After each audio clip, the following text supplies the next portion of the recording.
7 days. That's what she gave me. Like I was a free trial. Like our marriage came with a return policy and she was the customer service department. My mother-in-law, Gloria, has never liked me. That's not paranoia. That's pattern recognition. 5 years of tight smiles, backhanded compliments, and conversations that feel like job interviews I keep failing. But this Christmas she stopped pretending. 7 days, she said, standing in her kitchen like a general addressing troops. That's how long you'll be here. That's how long you have to show me you deserve my son. I stood there holding a casserole dish I'd spent 3 hours making. The one she'd requested specifically. The one she was now ignoring completely. My husband Derek was in the other room unpacking our bags. He didn't hear her. He never hears her. That's the trick with Gloria. She waits until he's just far enough away that her words become deniable. "Excuse me," said. She smiled. That smile. The one that looks warm in photos but feels like a draft. "I'm just being honest, sweetheart. I think honesty is important. Don't you?" I set the casserole down carefully. "I've been married to your son for 5 years. "Yes," she said. "And I've been patient for 5 years. But patience has limits." She walked past me like the conversation was already finished. Like she'd delivered a verdict and now we were just waiting for execution. I stood alone in that kitchen, casserole cooling on the counter, and I made a decision. She wanted to test me, fine. But I was going to document every single moment. And by day 7, she'd understand exactly who she was dealing with. Let me back up. Derek and I met at a conference 6 years ago. Nothing romantic at first. Just 2 people stuck at a bad networking event, making jokes about the terrible wine and the guy who kept saying synergy like it was a magic spell. He asked for my number. I gave it to him. 3 months later we were dating. A year after that he proposed. Simple. Clean. The kind of love story that doesn't need drama because it just works. Except for Gloria. From the moment Derek introduced me, I could feel her measuring me. Not with curiosity. With suspicion. Like I was a contractor who'd submitted a bid she didn't trust. "So you work in marketing," she said at our first dinner together. "That must be creative." The way she said creative made it sound like a disease. "I manage campaigns for tech companies," I said. "It's mostly strategy and data." She sipped her wine. Derek's last girlfriend was a doctor. Derek nearly choked. "Mom." "What?" "I'm just making conversation." That was year 1. By year 3 I'd learned the rules. Don't outshine. Don't correct. Don't take up too much space. Smile when she criticizes. Laugh when she jokes. Pretend not to notice when she talks about Derek's future like I'm not in it. I did all of that. I played the game perfectly. And it didn't matter. Because Gloria wasn't looking for compliance. She was looking for ammunition. The Christmas visit was Derek's idea. "She's getting older," he said. "She wants family around for the holidays." What's 7 days? 7 days is 168 hours. 10,080 minutes. Plenty of time for a woman who's mastered the art of the invisible wound. But I agreed because I love Derek. And because part of me still believed that if I tried hard enough, if I was kind enough, Gloria would eventually soften. That was my first mistake. We arrived on December 21st. Gloria's house looked like a Christmas catalog. Every surface decorated, every corner styled, like she was expecting a film crew instead of family. She hugged Derek for a long time. Then she turned to me. "Jasmine, you made it. Not welcome. Not so glad you're here. Just you made it." Like my presence was an accomplishment she hadn't expected. "Hi, Gloria. The house looks beautiful." "I know," she said. "I've been preparing for weeks." She led us inside, already talking to Derek about cousins and neighbors and people I'd never met. I followed with our bags, invisible already. In the guest room, Derek kissed my forehead. "Thanks for doing this," he said. "I know she's a lot. She's your mom. She'll warm up. She always does." "No, she doesn't." But I didn't say that. I just smiled and started unpacking. That night at dinner, Gloria made her announcement. "I've been thinking," she said, passing the bread like she was about to pass judgment, "about what family means. About commitment." Derek looked up. "Mom, we don't talk enough about standards," she continued. "About what we expect from the people who join this family." I felt the shift before I understood it.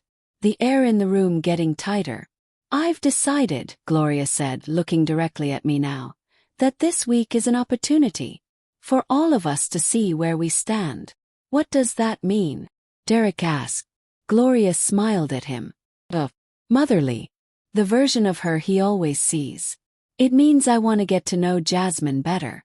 Really know her. 7 days, no pretense. Just honesty." Derek looked relieved. He actually looked relieved. "That's great, Mom. Jasmine would love that. Right, babe?"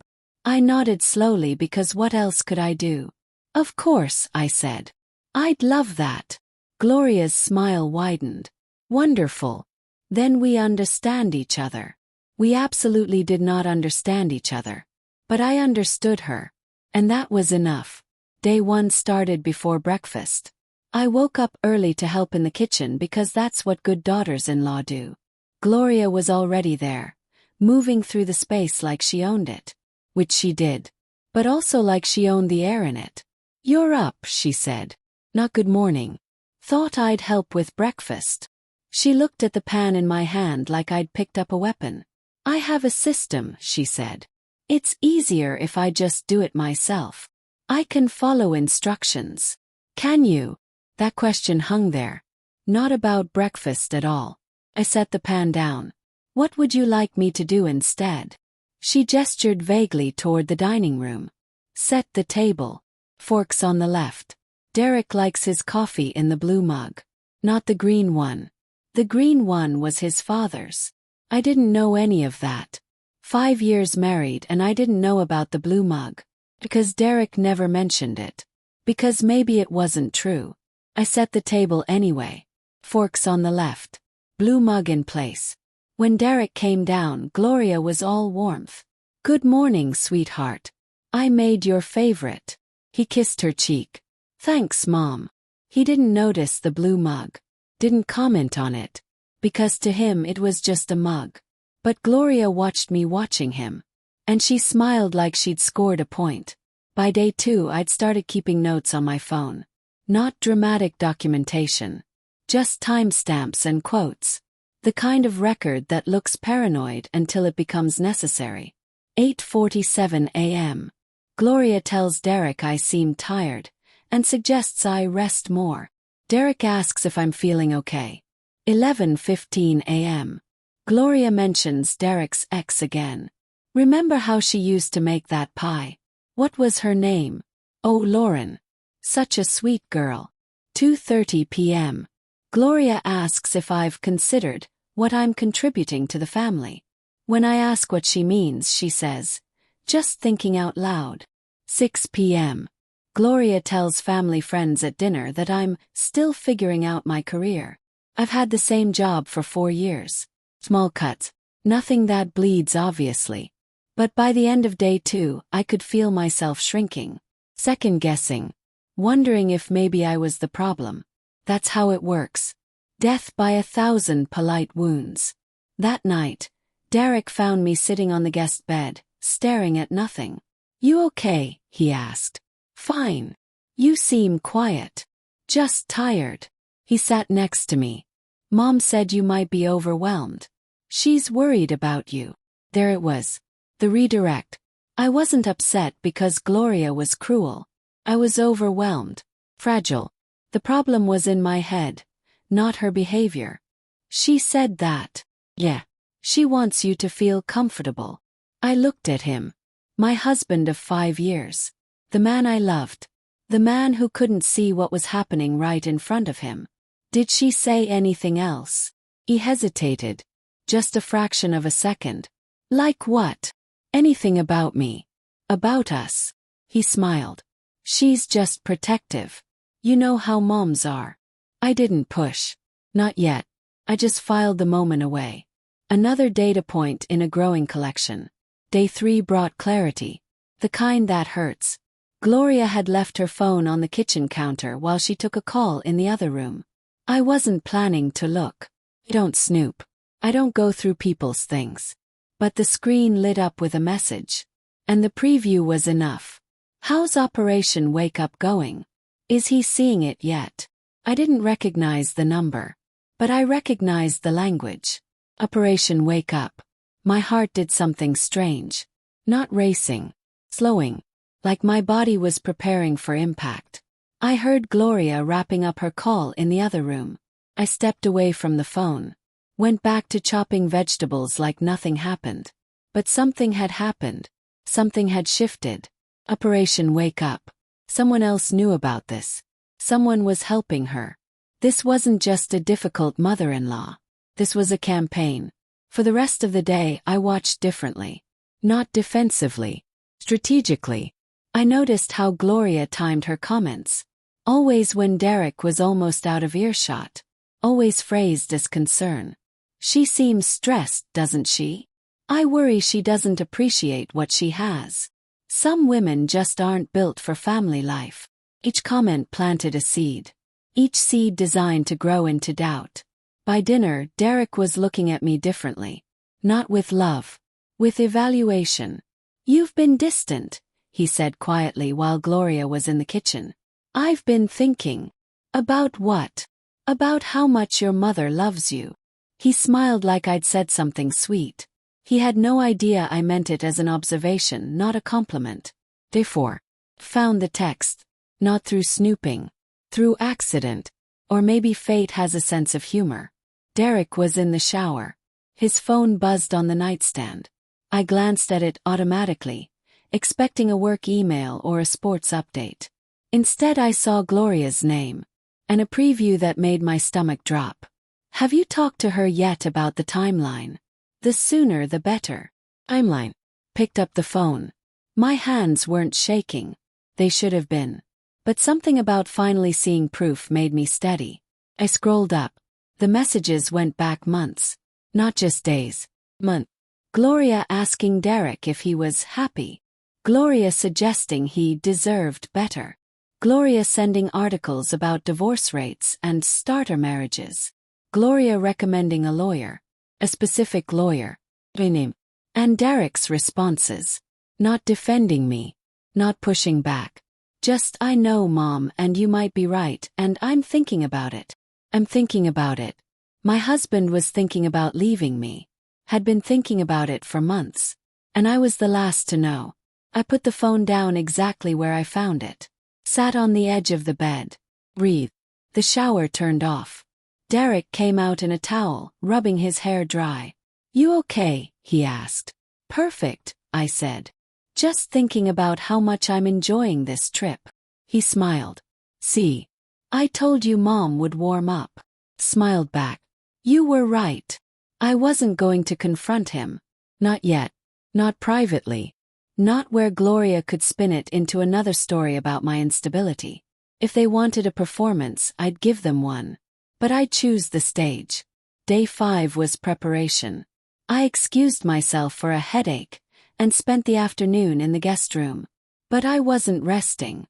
I was building a case. I went through every message I could access.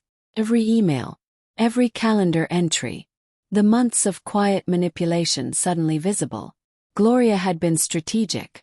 I had to be more strategic. Called my sister. Not for sympathy. For witness. I need you to know what's happening, I said. In case this goes bad. How bad are we talking? Bad enough that I'm documenting everything. She was quiet for a moment. Then she said what I needed to hear. Do what you have to do. I've got your back. I also called a lawyer. Not to file anything. Just to understand my options. To know the ground I was standing on. If you have evidence of coordinated interference in your marriage, she said, that's relevant. Keep everything. Screenshots, timestamps, recordings if your state allows it. My state allows it. One-party consent. Check. That night at dinner I was pleasant. Helpful. The perfect daughter-in-law. Gloria looked almost disappointed that I wasn't cracking. You seem better, she said. More relaxed. I feel clearer, I said. Like I finally understand what's happening. She smiled like that was a compliment. It wasn't. Day 6. The setup. Gloria announced a family dinner for our last night. Extended family, close friends, everyone who mattered in her world. I want everyone to see how wonderful this week has been, she said. How close we've all gotten. The way she said it made my skin crawl. This wasn't a celebration. This was a stage. She wanted witnesses for whatever finale she had planned. Fine. So did I. I spent the day helping with preparations. Chopping, stirring, setting tables. Gloria directed everything, occasionally throwing in observations for Derek's benefit. She's trying so hard. Isn't it sweet? Some people just need more guidance than others. I hope she knows how lucky she is. Each comment a small poison. Each one absorbed by Derek like water into soil. By evening I was ready. My phone was charged. My evidence was organized. My exit strategy was clear. The guests arrived in waves. Gloria's sister, Derek's uncle, neighbors, family friends. Everyone dressed nicely, everyone complimenting the decorations, everyone playing their part in Gloria's production. Played mine too. Smiling, circulating, being exactly what they expected. But I was watching Gloria. Watching how she moved through the room. Watching who she whispered to. Watching how she kept glancing at Derek like she was waiting for a cue. Dinner was served around 7. 20 people around a table meant for 15. Crowded, warm, festive. Gloria stood up for a toast. I want to thank everyone for being here, she said. Family is everything. And this week has reminded me how important it is to protect what we love. She looked at Derek, then at me. To being honest about what matters. Everyone raised their glasses. I raised mine too. Smile. Gloria sat down satisfied. She thought she was in control. She had no idea the next toast would be mine. Day 7. The dinner continued. Dessert had been served. Conversations were flowing. Gloria was holding court at her end of the table, telling stories about Derek as a child. Everyone laughing on cue. I waited for a natural pause. The moment between topics when attention shifts. Then I stood up. I'd like to say something, I said. If that's okay. Gloria's smile flickered but held. Of course, sweetheart. Go ahead. The room got quiet. 20 pairs of eyes on me. Gloria, you said this week was about honesty. About showing who we really are. I want to honor that. She nodded graciously. Still confident. You told me on day 1 that I had 7 days to prove I deserve your son. First, that hurt. But then I realized you were right. This week has been an opportunity. Just not the kind you expected. Her smile tightened. Over the past 7 days, I've watched and listened. I've taken notes. And I've learned a lot about what's been happening in my marriage. Derek shifted in his seat. Jasmine, what are you? I held up my hand gently. Let me finish. Please. He stopped. Gloria, I found the texts. The ones between you and Derek going back 5 months. The ones where you suggest lawyers, send articles about divorce, ask about timelines. The ones where you call our marriage a starter marriage. And tell him he deserves better. The room went dead silent. Gloria's face changed. The mask cracking in real time. That's private, she said. You had no right.